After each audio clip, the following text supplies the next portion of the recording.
My ex-wife cheated, mocked my simple life at her wedding, until her new husband snapped publicly. I never expected to hear from her again, not after the way she walked out on me, her heels clicking against the pavement as if punctuating the finality of our marriage. Not after she made it clear that I wasn't enough, that love, loyalty, and years of shared dreams meant nothing if they weren't wrapped in the kind of wealth and status she craved. Yet, here it was, an invitation. It arrived in an elegant white envelope, the kind that smelled faintly of expensive perfume and entitlement. The gold-embossed lettering spelled out my ex-wife's name, Delilah Chambers, alongside another name that made my lips curl into a smirk, Victor Belmont. Belmont, as in the Belmonts, the kind of family that didn't just own skyscrapers but entire city blocks. The kind of people who turned their noses up at men like me, men who built their success with their own two hands instead of inheriting it. I let out a short laugh, tossing the invitation onto my desk like it was a joke. She was marrying into one of the most powerful families in the city. Good for her. That's what she always wanted, wasn't it? To be admired, envied, placed on a pedestal too high for people like me to reach. I reached for my glass of whiskey, swirling the amber liquid as I leaned back in my chair. I had moved on. I had built something for myself. I had no reason to care. Then my phone rang. At first, I almost ignored it, but something about the number made me answer. It was a business associate, one I hadn't heard from in months. "Hey, thought you might be interested in something," he said, his voice smooth but eager. "You hear about that Belmont wedding happening this weekend?" I frowned. I might have. He chuckled. "Then you should know it's not just a wedding. It's a gathering. Every big name in the city is going to be there. CEOs, investors, people with real power. And you know what else? Deals will be made." I sat up, suddenly more interested. "Go on." "There's a contract on the table, one that could change everything for you. But it's a closed-door kind of opportunity, invite only. And well, you just so happen to have a golden ticket." I glanced at the invitation again. A wedding? No, this wasn't just a wedding. It was a chance to step into a world where names mattered more than ideas, where one handshake could be worth more than a lifetime of hard work. And more than that, it was a chance to look Delilah in the eye and remind her exactly who she left behind. For a brief second, I considered ignoring it. I had better things to do than entertain the ghosts of my past. But then I thought about what it would mean to walk into that event, to stand in the middle of all those people who once looked down on me and show them, no, prove to them, that I was someone worth noticing. My smirk widened as I picked up the invitation, running my fingers over the fine print. Maybe I wasn't invited out of love, but I was invited nonetheless, and I had every intention of making my presence unforgettable. I stood up, walking over to my closet, my mind already spinning with possibilities. If Delilah wanted to parade her perfect life in front of me, fine. But I wasn't the same man she left behind. I had built something. I had climbed, scratched, and fought my way into a position of power, and now fate had handed me an opportunity wrapped in gold lettering. I wasn't about to waste it. By the time the weekend arrived, I was more than ready. I chose my suit carefully, sleek, tailored, expensive, but not gaudy.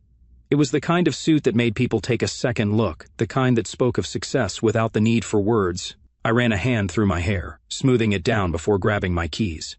The venue was a grand estate on the outskirts of the city, the kind of place with towering gates and manicured gardens that stretched as far as the eye could see. As I drove up, a valet opened my door, nodding politely. I handed him the keys, adjusting my cuffs as I stepped onto the marble pathway leading to the entrance. Music floated through the air, mingling with the sound of laughter and clinking glasses. Chandeliers dripped from the ceilings inside, casting a golden glow over the extravagance that only money could buy. I took a slow breath, my lips curling into a subtle smile. I belonged here. As I stepped further into the room, eyes turned toward me. Some faces lit up in recognition, others twisted in confusion. And then there were the whispers, the hushed murmurs of disbelief. But none of it mattered, because the moment Delilah laid eyes on me, everything else faded.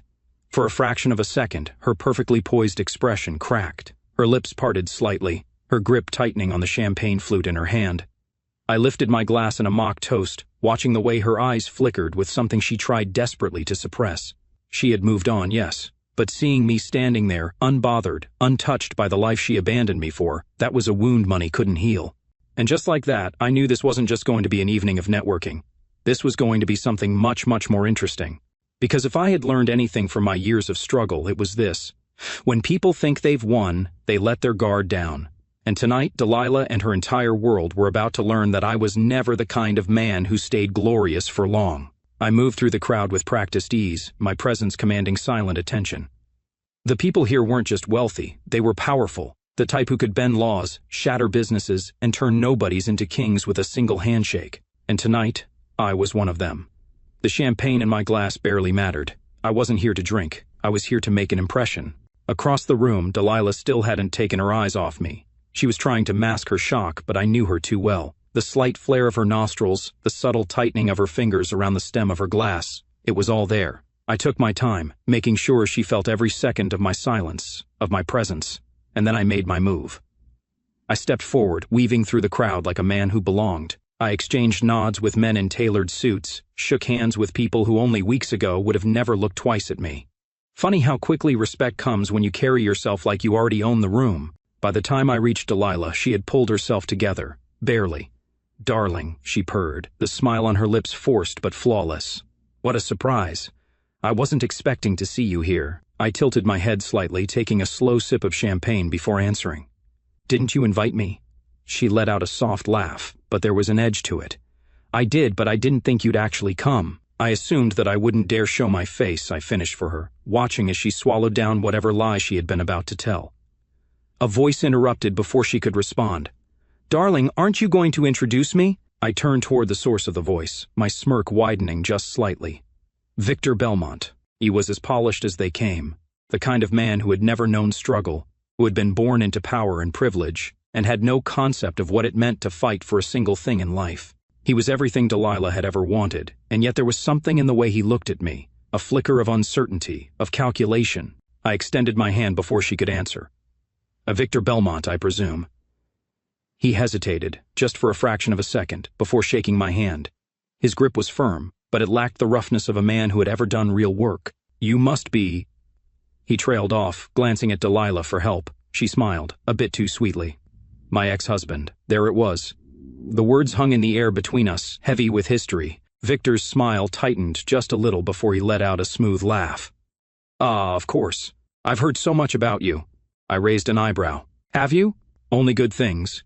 Delilah cut in quickly, but the way her voice wavered just slightly told me otherwise. I chuckled, swirling the champagne in my glass. "That's surprising. I'd imagine most of what Delilah says about me is outdated." I turned my gaze to her then, making sure she saw the meaning behind my words. I wasn't the man she walked away from. Not anymore. A flicker of something crossed her face. Maybe regret, maybe something else entirely. Victor, oblivious to the tension, let out another laugh. "Well, I suppose the past is the past. Tonight is about the future." He lifted his glass, a toast. I lifted mine in return, never breaking eye contact with Delilah. "To the future," I said, my voice smooth, "and to old friends." We clinked glasses, but I could see the way her fingers trembled slightly as she took a sip. This was only the beginning. The rest of the evening unfolded like a carefully orchestrated play. I moved through the crowd, speaking with men who held influence, making connections that would serve me well in the future. I wasn't here to cause a scene. No, I was here for something far more important, opportunity. And it came sooner than I expected. As I stood near the grand staircase, a man approached me. He was older, distinguished, with the air of someone who had spent decades building an empire. I recognized him immediately, Charles Whitmore, a name that carried weight in business and politics alike. "I have to admit," he said, extending a hand, "I didn't expect to see you here." I shook his hand firmly. "Neither did I, but I never turned down an interesting invitation." He chuckled. "Smart man. And from what I hear, you're making quite the name for yourself in the industry." I kept my expression composed, but inside I knew this was the moment I had been waiting for. "Just trying to build something worthwhile," I said smoothly. He nodded approvingly. "That's exactly the kind of mindset we like to see. If you have a moment, I'd like to discuss something that might interest you." I glanced briefly toward Delilah and Victor, who were engaged in conversation across the room. I smiled. "I have all the time in the world." We stepped aside, away from the noise, and for the next half hour, I listened carefully as Whitmore laid out an opportunity. One that had the potential to elevate my business into something much bigger. By the time we shook hands, I knew one thing for certain. Coming here tonight wasn't just a good decision, it was the best decision I had ever made. And as I turned back to the crowd, catching the way Delilah's gaze lingered on me, I knew she realized it too. This wasn't just about the past, this was about the future, and mine had never looked brighter. The night carried on in a blur of conversation, laughter, and clinking glasses, but beneath the polished surface, an undercurrent of tension simmered. I could feel it. Delilah could feel it. Maybe even Victor sensed it, though he pretended otherwise. I had come here expecting to be nothing more than a spectator to her carefully curated new life, but now I was an uninvited disruption, a ghost from her past that refused to be buried, and I was enjoying every second of it. After my conversation with Charles Whitmore, I made my way toward the balcony, needing a moment to take it all in. The city stretched out before me in glittering lights, the air crisp against my skin. Success was within reach, and I could taste it. I was so lost in thought that I almost didn't hear the footsteps behind me. Almost. "You've certainly made an impression tonight." Delilah's voice was smooth, carefully measured, but I could hear the tightness beneath it. The mask she had so expertly worn all night was starting to slip. I didn't turn around immediately. Instead, I took a slow sip of my drink, letting the silence settle between us. Let her wait. Let her wonder. Finally, I turned to face her. "Have I?" Her lips curved into something resembling a smile, but her eyes betrayed her. "You always knew how to command a room," she admitted, stepping closer. "I just didn't think you'd use that skill here." I let out a low chuckle, shaking my head. "You invited me, Delilah. Did you think I'd come just to sit in the corner and watch?" Her gaze flickered, just for a second, and that was all I needed. "You've done well for yourself," she said, shifting the conversation. "I've heard things, good things." I raised an eyebrow. "From who?" She hesitated, then sighed. "People talk." I smirked, leaning against the railing. "And what do they say?" She exhaled slowly, her eyes drifting toward the city skyline. "That you built something from nothing, that you've made connections, smart moves, that you're no longer the man I left." There it was, the confession hidden in plain sight. I watched her carefully, searching for the regret in her eyes. It was there, buried beneath layers of pride and self-assurance. She wouldn't say it outright, she never would, but she felt it. "People change," I said simply. "Some grow. Others chase the same things, hoping they'll feel different the next time around." Her jaw tensed, but she didn't argue. "You think you know me," she said softly, her voice carrying a note of something dangerously close to nostalgia. "You always thought you understood me better than anyone else." I tilted my head slightly. "Didn't I?" She turned to face me fully then, and for the first time all night, she let her guard down. "Maybe you did," she admitted. "Once." A beat of silence passed between us, heavy with words left unsaid. Then she did something I didn't expect. She reached for my hand. It was subtle, just the faintest brush of her fingers against mine, but it was enough to send a ripple through the space between us. I didn't pull away, not immediately, but I didn't lean in either. Instead, I studied her, watching the way her carefully constructed world was starting to crack around the edges. "Does he know?" I asked quietly. "Does Victor know that some part of you still wonders if you made the right choice?" Her breath hitched just slightly, but she recovered quickly. "I love him," she said, the words coming too fast, too rehearsed. I smiled, slow and knowing. That wasn't my question. She pulled her hand back as if burned, her posture straightening as she slipped her mask back into place. "It doesn't matter," she said, her voice cooler now. "What's done is done." I nodded, taking a step closer, not enough to touch, but enough to make her feel it. "You're right," I murmured. "What's done is done." For a moment she didn't move, didn't breathe. Then the door to the balcony creaked open, and Victor's voice cut through the charged air. "There you are, darling.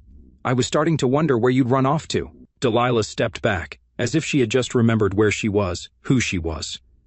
I turned slowly, meeting Victor's gaze. He smiled, but there was something beneath it now, something sharp and territorial. "Interesting," I said smoothly, slipping my hands into my pockets. He said I was just congratulating Delilah on her engagement. A very impressive match. Victor chuckled, but his eyes didn't quite match the sound. "Yes, well, when you find the right person, you don't waste time, do you?" Delilah said nothing. I let the silence stretch, just long enough to be noticed, before I smiled. "Oh no, I suppose you don't." Victor wrapped an arm around her waist, a silent display of ownership, of victory.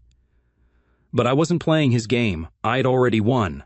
Delilah knew it, and whether he admitted it or not, so did Victor. "Enjoy the rest of your evening," I said smoothly, stepping past them and heading back inside. I didn't look back. I didn't need to, because as much as Delilah wanted to convince herself that she had left the past behind, the past had a funny way of staying exactly where it wanted to be. I didn't need to look back to know Delilah's eyes were still on me. Some ghosts refused to be exorcised, and I had just reminded her that the past wasn't buried. It was alive, breathing, and standing in the middle of her carefully curated life. As I re-entered the grand hall, the music swelled, a classic waltz wrapping around the room like a spell meant to distract from the power games being played beneath the surface. Couples glided across the marble floor, but their eyes were watching, their ears listening. Every interaction at an event like this was a transaction, every smile a contract signed in subtle glances. I had come here for a reason, and I wasn't about to waste any more time dwelling on Delilah's regrets. A waiter passed by, and I exchanged my empty glass for another drink before scanning the room.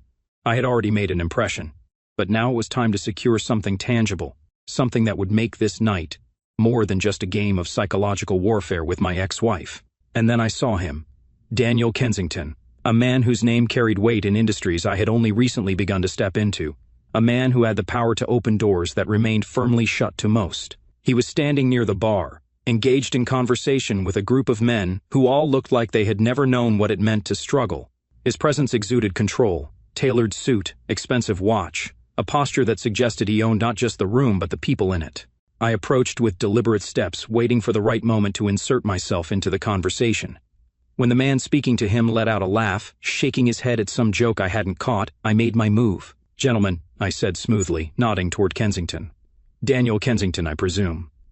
His sharp blue eyes flickered toward me, analyzing me in a split second before offering a polite, if somewhat intrigued, smile. "You presume correctly," he said, shaking my hand with the firm grip of a man who knew his worth. "And you are?" I introduced myself, keeping my tone confident but unassuming. The best way to enter these circles was not with arrogance but with the quiet assurance of a man who belonged. "And I've been meaning to cross paths with you," I admitted, swirling my drink as I spoke. "Your name seems to find its way into conversations whenever real power is discussed." He chuckled, taking a sip of his whiskey. "Flattery will get you far, but I assume you're here for more than just compliments." I nodded. "Am. You've built an empire on strategic investments, on recognizing potential before the rest of the world catches up. I admire that." He studied me for a moment, as if deciding whether or not I was worth his time. "And what is it that you do?" "I build things," I said simply. "From the ground up." His interest piqued. Go on." I took a measured breath, ensuring that what I said next would hold weight. "My company is on the verge of something big, expansion, acquisition, the kind of moves that can change an industry. But to take that next step, I need the right partners." He leaned back slightly, intrigued but cautious. "And you think I'm the right partner?" I smiled. "I think you're the kind of man who sees opportunity where others see risk." There was a beat of silence before he let out a slow, knowing chuckle. "I like that answer. Good. I had his attention. Now I needed to seal the deal." I didn't get the chance, because just as Kensington was about to speak again, a voice interrupted us. "I hope I'm not intruding," Victor Belmont said, stepping into the circle like a king surveying his kingdom. I resisted the urge to sigh. Of course. Kensington's expression shifted slightly, acknowledging Victor with the kind of respect that only came from shared wealth and influence. "Victor, didn't expect to see you over here." Victor's smile was as polished as ever. I make it a habit to stay aware of important conversations. His gaze flicked to me, and the meaning behind his words wasn't lost on me. I smirked. "Then I suppose you know that Kensington and I were in the middle of something." Victor's expression didn't falter. "I'm sure whatever it was can wait." There it was, the challenge. I knew exactly what he was doing. This wasn't about business, this was about control. He had seen me talking to Delilah, had witnessed the way she looked at me, and now he was asserting himself in the only way men like him knew how, by flexing his influence. But I had no intention of backing down. I turned to Kensington, keeping my expression calm. "Would you excuse us for a moment?" Kensington raised an eyebrow but nodded, stepping aside just enough for Victor and me to have a conversation that wouldn't be overheard. I faced Victor fully, letting the silence stretch between us. "You're making a lot of noise tonight," he said, swirling the amber liquid in his glass. "People are starting to notice." "Good," I replied evenly. That was the goal. He chuckled, shaking his head slightly. "You really don't know when to quit, do you?" I met his gaze without hesitation. "No, I don't. And that's what makes me dangerous." His jaw tightened, just slightly, a crack in his otherwise perfect facade. "You think you can just walk in here and take what you want?" I tilted my head. "Isn't that what you did?" For a second, something dark flashed across his face. A flicker of possessiveness, jealousy maybe. Oh, so that was it. This wasn't just about business. This was about Delilah. He had everything he ever wanted. The wealth, the power, the name. But deep down, he still saw me as a threat, not because of what I had built, but because of what Delilah felt when she saw me. I leaned in just slightly, lowering my voice. "She still thinks about me, doesn't she?" His entire body tensed, but he forced a smirk. "You're delusional." I chuckled. "Maybe. But you and I both know that people like Delilah don't change." She left me because she thought I wasn't enough. But now, I gestured around the room. Now she's looking at me like she made a mistake. And you hate that, don't you? Victor's smile was gone now. I had hit a nerve. He straightened, finishing the last of his drink in a single swallow before stepping back. Enjoy the rest of your night, he said, voice clipped. I will, I said smoothly. He turned on his heel and walked away. But I knew I had won this round. And as I glanced across the room to where Delilah was watching, her expression unreadable, I realized something. I had already won the next one too. The evening was far from over. Victor had walked away, but his presence still lingered like a storm waiting to break. I knew men like him. They didn't accept defeat gracefully. They didn't walk away from a challenge without plotting their next move. I had rattled him, shaken the foundation of what he believed to be a perfect life, and now he'd be waiting for his chance to strike back. Good. Let him try. I turned my attention back to the crowd. The ballroom was still alive with chatter, laughter, and the clinking of crystal glasses. People who mattered were here, and I wasn't done making an impression. Then the music shifted. The slow hum of a waltz filled the air, and couples began drifting onto the dance floor, hands clasping, bodies swaying in practiced elegance. It was the kind of dance that exuded refinement, tradition, a ritual of power as much as romance. And that's when I saw her, Delilah, standing at the edge of the dance floor, poised like a queen surveying her court. The gown she wore shimmered under the golden chandeliers, a deep emerald green that complemented her skin perfectly. She was breathtaking, she always had been. But tonight, there was something else in her expression, something I recognized all too well, conflict. She was watching me, not Victor, not the guests, me. And then, as if the universe itself had a sense of humor, Victor reappeared at her side, extending his hand. I watched as she hesitated just for a second, but it was long enough for me to see that doubt had crept into the cracks of her carefully built facade. She finally took his hand, and he led her onto the dance floor, his grip possessive, his posture stiff with something close to desperation. He was trying to prove a point. I almost laughed, but I wasn't going to let him win this round. I set down my drink and stepped onto the dance floor, weaving through the couples with purpose. If this night was a game, then I was about to make my next move. I tapped a gentleman on the shoulder, a man I vaguely recognized as one of the city's elite, offering a polite smile. Mind if I cut in? His partner, a stunning brunette in a deep red gown, barely concealed her intrigue. He, on the other hand, looked momentarily taken aback but then shrugged. Be my guest.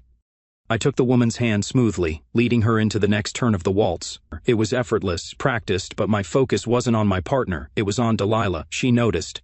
Her eyes locked onto mine, even as Victor spun her around in an attempt to draw her attention back to him. But it was no use. She was watching me. So I let the moment stretch, let the music carry me across the floor in a perfectly timed display of control. I leaned in slightly to my dance partner, offering a whispered compliment that made her laugh softly. Nothing intimate, just enough to make Delilah wonder. Victor's jaw clenched. And then I did something that shattered the fragile truce of the night. I released my partner with a polite nod and took 2 steps forward, toward Delilah, toward them. Victor's grip tightened around her waist, his eyes flashing with unspoken warning. I smiled. Mind if I cut in? I asked smoothly, my voice calm, confident.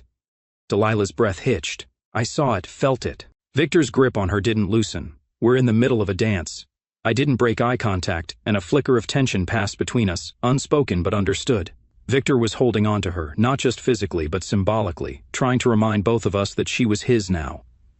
But Delilah, she had other ideas. She turned to Victor, placing a hand gently on his chest. It's just one dance. The muscles in his jaw tightened, and then, slowly, reluctantly, he let go. I stepped forward, taking her hand in mine.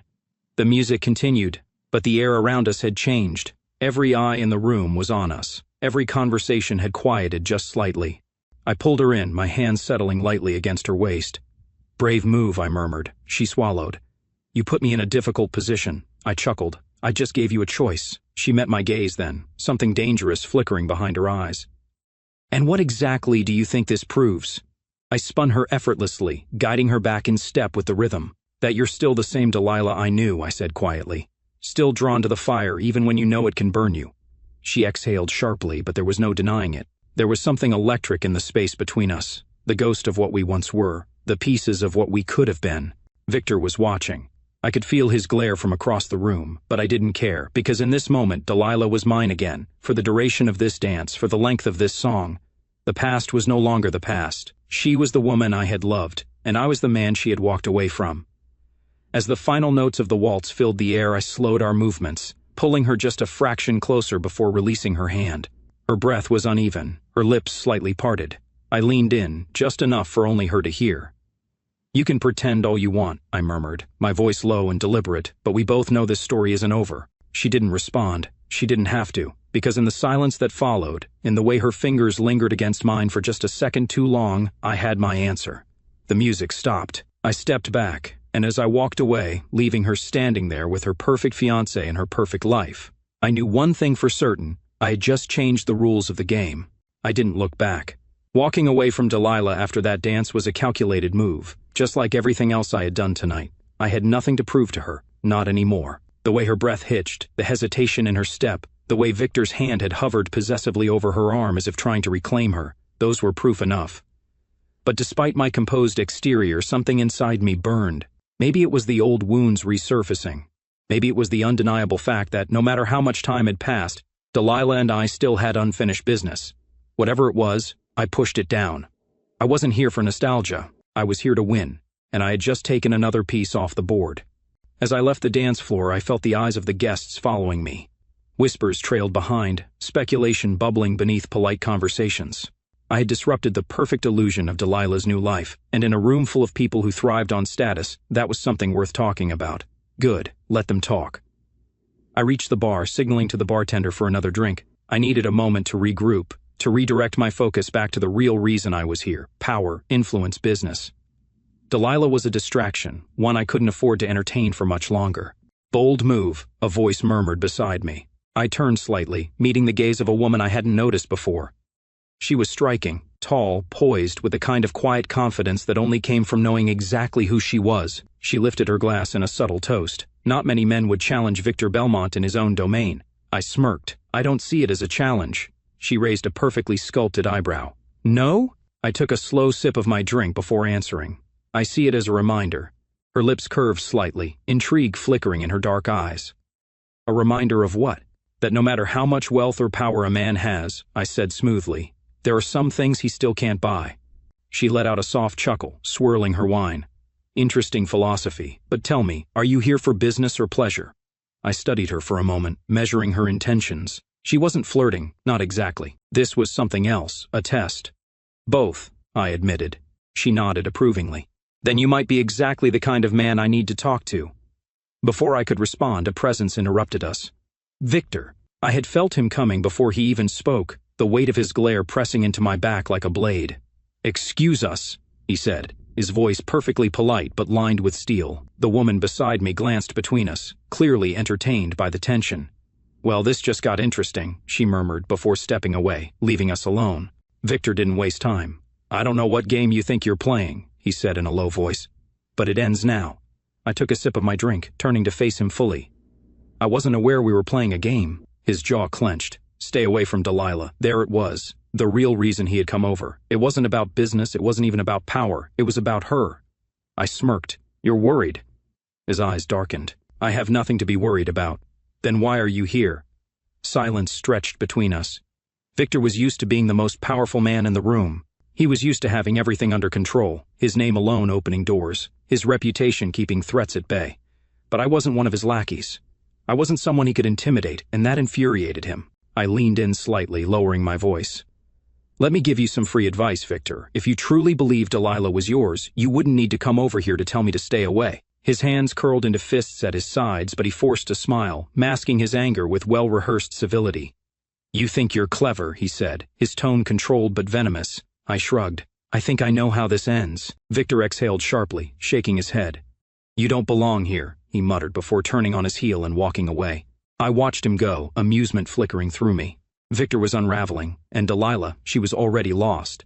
An hour later, I was outside, taking a moment to breathe in the crisp night air. The event was still in full swing inside, but I needed a break from the stifling walls of power plays and forced smiles. Then I heard footsteps behind me. I didn't need to turn to know who it was. "I shouldn't be out here," Delilah said softly, stopping a few feet away. I smirked, keeping my back to her. "And yet, here you are." She let out a shaky breath. "Victor is furious. Sounds like a him problem." She hesitated. "Why are you doing this?" Finally, I turned to face her. "Doing what?" She swallowed hard, stirring things up. putting yourself in his orbit, dancing with me. I stepped closer, watching as her breath hitched again. Tell me the truth, Delilah, I murmured. If I hadn't come tonight, would you have even noticed I was gone? Her lips parted, but no words came out. I tilted my head. Would you have spent the whole night completely content, perfectly happy, never once thinking about the life you left behind? She clenched her jaw. It's not that simple. I reached out, brushing a stray strand of hair from her cheek. She didn't move away. No, I agreed. It never is. She closed her eyes for a moment, as if trying to steady herself. When she opened them again, they were filled with something raw. I chose this life, she whispered. I nodded. You did. She swallowed. And you have no idea how much I wanted it to be enough. My chest tightened, but I didn't let it show. Instead, I leaned in just slightly, my voice barely above a whisper. And is it? She didn't answer. She didn't need to. The silence said everything. And just like that, I knew Delilah's perfect world was starting to crack, and I was the fault line running straight through it. The silence stretched between us, thick with unspoken words, the weight of history pressing against the night air. Delilah stood before me, her eyes flickering with something she refused to name, something she wasn't ready to admit, but I could feel it. She was unraveling, and for the first time since she had walked out of my life, she wasn't sure she had made the right choice. I took a slow step closer, my voice measured but firm. You never answered my question. She swallowed hard. Which one? I tilted my head slightly, watching her carefully. Is it enough? Her lips parted, but no words came. That was answer enough. I reached for her, my fingers brushing against hers. Not quite a touch, not quite a withdrawal. She didn't pull away. You always had a way of making things complicated, she whispered. I let out a low chuckle. I think you do that all on your own. She exhaled sharply, shaking her head as if trying to shake me out of her mind. I should go. But you won't, I said, my voice low and certain. Her jaw tightened. Victor isn't here. That made her pause. Her eyes darted toward the entrance of the estate, as if she expected him to appear at any moment. But we both knew the truth. Victor wasn't the problem. I was. She was afraid of what this moment meant, afraid of what it confirmed, that despite all her efforts to move forward, despite the wealth, the security, the carefully curated life, she still wasn't free of me. Tell me something, I murmured, stepping closer. When you're with him, do you think about me? Her breath hitched. That's not fair. I gave her a slow, knowing smile. That's not an answer. She looked away, her fingers clenching into fists as if physically trying to hold herself together. You have no idea what it's been like, she whispered, her voice strained. I narrowed my eyes slightly. Then tell me. She let out a bitter laugh, shaking her head. You wouldn't understand. Try me. She hesitated, and for a second, I thought she would shut me out, walk away, put up the walls she had spent years building. But then something cracked. I thought it would be different, she admitted, her voice barely above a whisper. I thought if I had everything I ever wanted, I'd feel complete. I studied her, my chest tightening at the confession she hadn't meant to say out loud. And? She laughed again, but there was no humor in it. And I don't.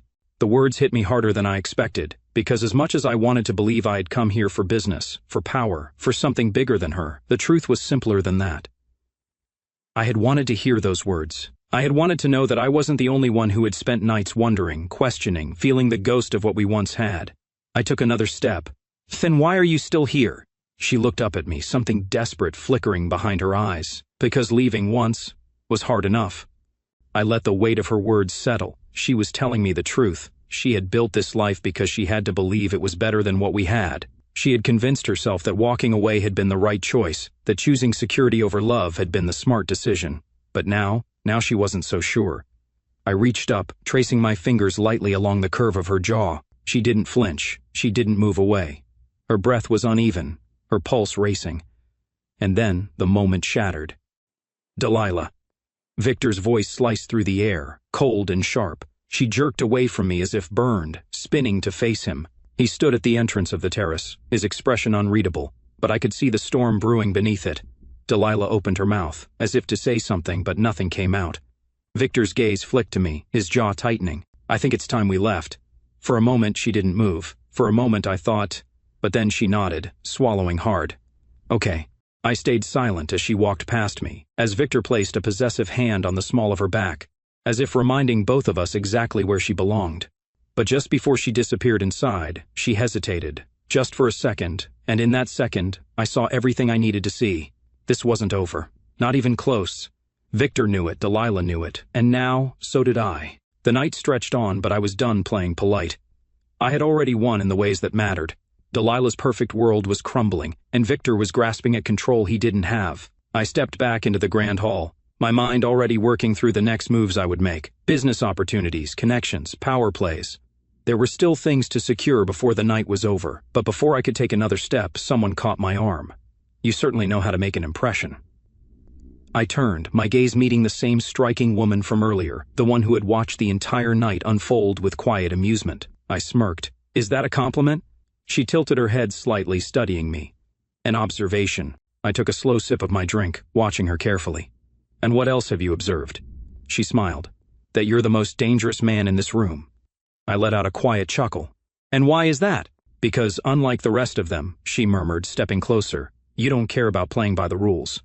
I held her gaze, intrigued. "Tell me something," she said, her voice softer now. "What's your endgame here?" I exhaled slowly, glancing toward the crowd, toward the spot where Delilah and Victor had disappeared. Then I turned back to her, my smirk widening just slightly. "Winning." She studied me for a moment longer before lifting her glass in a subtle toast. "Well then," she said, taking a sip of her wine, "let's see if you do." And just like that, I knew this night was far from over. Winning, it was a simple word, but one that carried weight.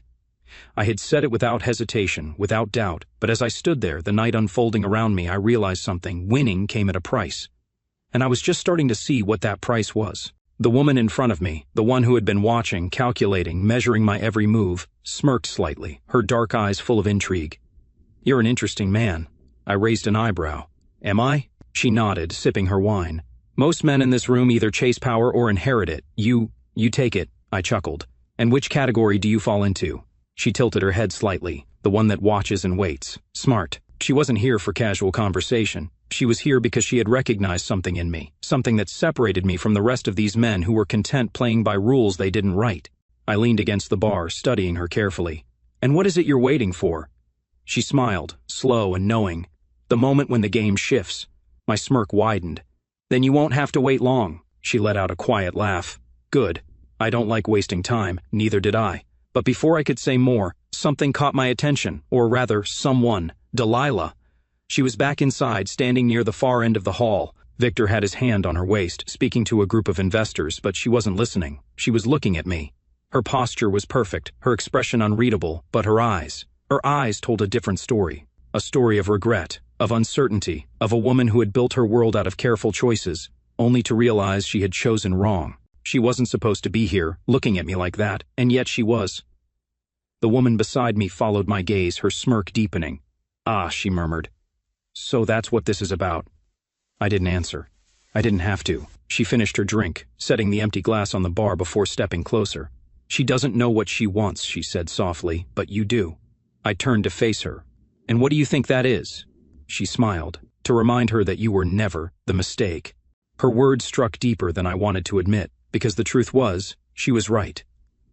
Delilah had spent years convincing herself that walking away from me was the smart choice, that marrying Victor, stepping into his world, was the better life. But now she wasn't sure, and neither was he.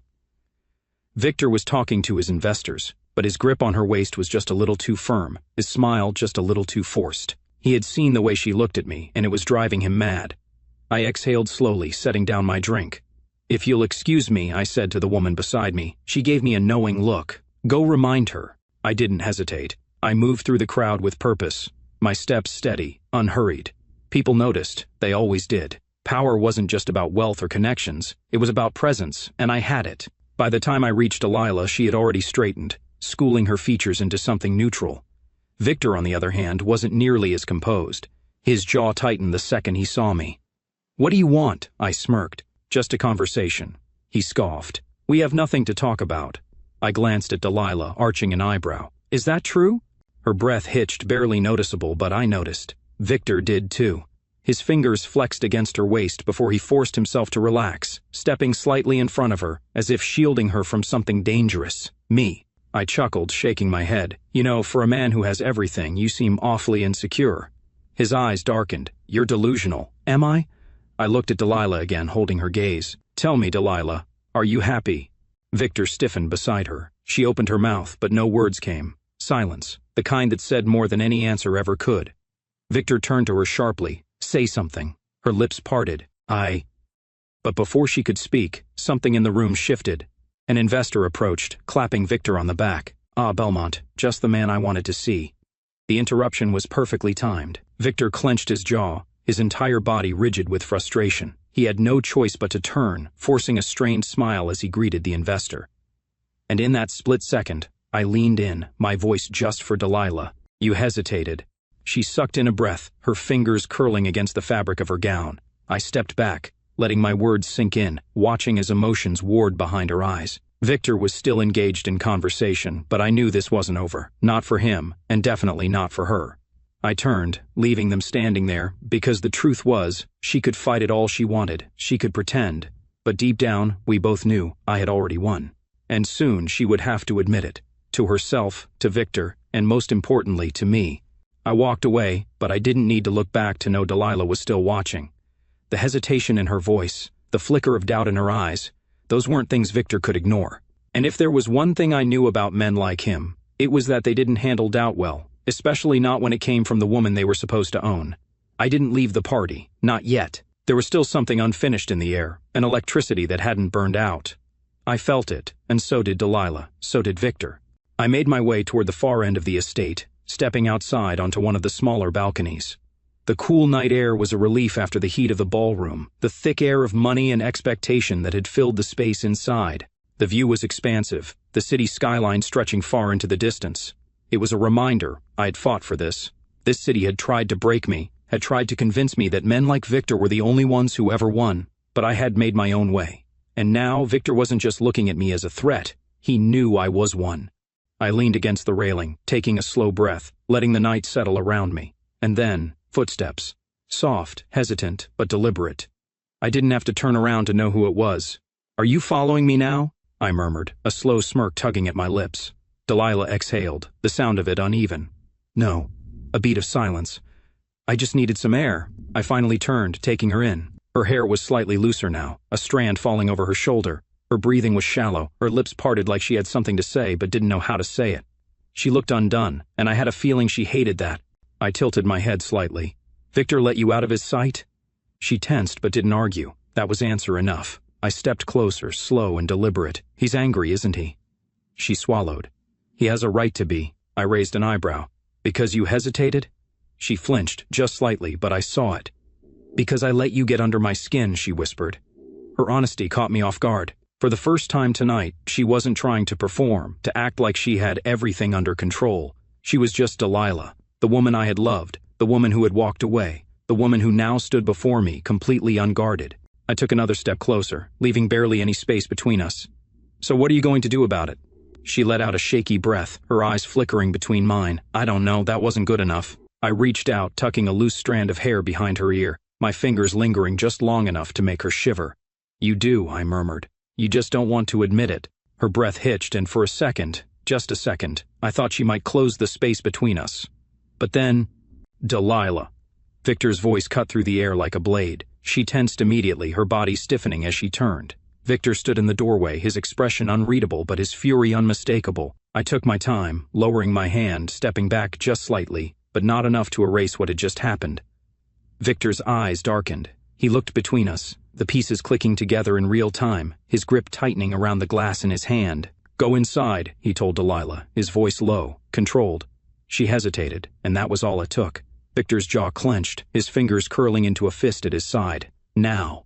I watched Delilah's entire body go rigid, her mask snapping back into place. Without another word, she turned and disappeared inside. Victor waited until she was gone before stepping forward. I didn't move. I didn't have to. He stopped inches away from me, his breath sharp, his hands still clenched at his sides. "I should break your jaw," I smirked. "You could try." His nostrils flared. "You think this is a game?" I tilted my head. "Isn't it?" His teeth clenched so tightly I thought they might crack. "Stay away from her." I chuckled. "Now why would I do that?" His breathing turned shallow, rage rolling off him in waves. "Because she's mine." I let the word hang in the air, the weight of it suffocating. Then I leaned in, just slightly, my voice low. "Are Poorish you sure about that?" Victor exhaled sharply, stepping back like I had just struck him. "You're pathetic," he muttered. "Chasing a woman who left you. You think she'll ruin everything she's built for you? For this?" I shrugged. "She's already hesitating, isn't she?" Victor went still. "I saw it then. The crack in his armor, the flicker of doubt that he had been desperately trying to suppress all night. He knew I was right. He just didn't want to believe it. I straightened, adjusting my cufflinks like this was nothing more than a casual conversation. You know, Victor, the thing about men like you think money and power can buy loyalty. I smiled. But love? Love doesn't work that way. His entire body stiffened, his fingers flexing at his sides. For a second I thought he might actually hit me. I almost wanted him to. But then he exhaled, forcing himself to take a step back. You're nothing, he muttered, shaking his head. A nobody trying to play in a league he doesn't belong in. I smirked. And yet, here you are, standing in front of me, afraid of what happens next. His jaw ticked. I leaned in one last time, my voice quiet. You should be. Victor didn't respond. He turned on his heel and stormed inside, his anger practically vibrating off him. And as I stood there, alone on the balcony, I realized something. Victor was already losing, because when a man like him started to fear losing something, he had already lost it. And Delilah? She wasn't his anymore. She just didn't know it yet. I didn't follow Victor inside. I didn't have to. The damage had already been done. The knight still wore his ring, still stood by his side, but her heart wasn't in it, not anymore. And Victor knew it. That's why he had come to me, why he had clenched his fists and spat out threats like a man drowning in his own insecurities. Because men like him only fight when they know they're losing. I exhaled slowly, the cool night air grounding me. The night wasn't over, but in every way that mattered, I had already won. And yet there was something lingering in the air, something unfinished. I turned back toward the grand hall, stepping inside once more. The atmosphere was still alive with laughter, conversation, and the quiet hum of power shifting beneath the surface. But I wasn't interested in any of it anymore. I was only interested in her. Delilah stood near the far end of the room, her posture perfect, her mask securely in place. To anyone watching, she was the picture of poise, of elegance, but I saw the truth. Her fingers were curled slightly, gripping the edge of her champagne glass like it was the only thing keeping her steady. Her smile was just a little too tight, her eyes scanning the room as if searching for an escape.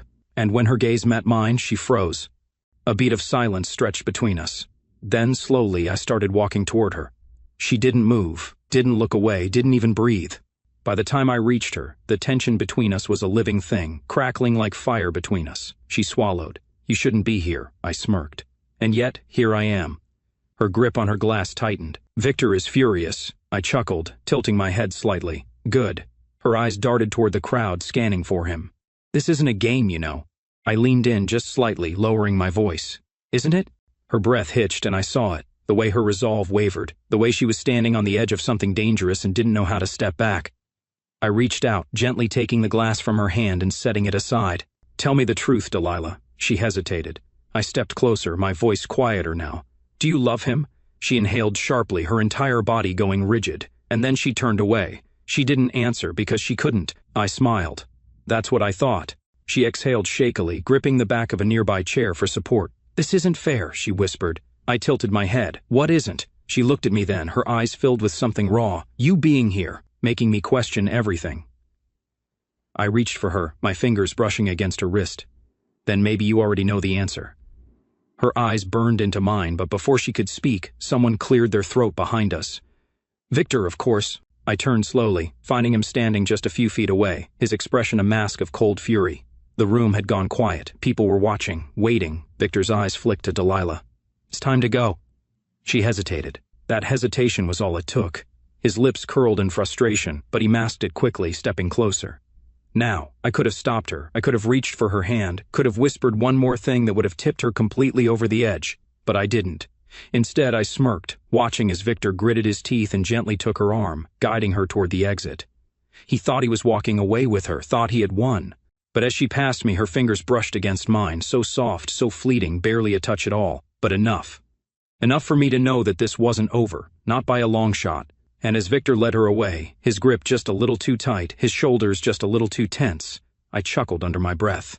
Because men like Victor, they never understood the most important rule of all: you can't keep something that doesn't belong to you. And Delilah? She was already gone. She just hadn't said it out loud yet, but she would. And when she did, I'd be waiting. Checkmate.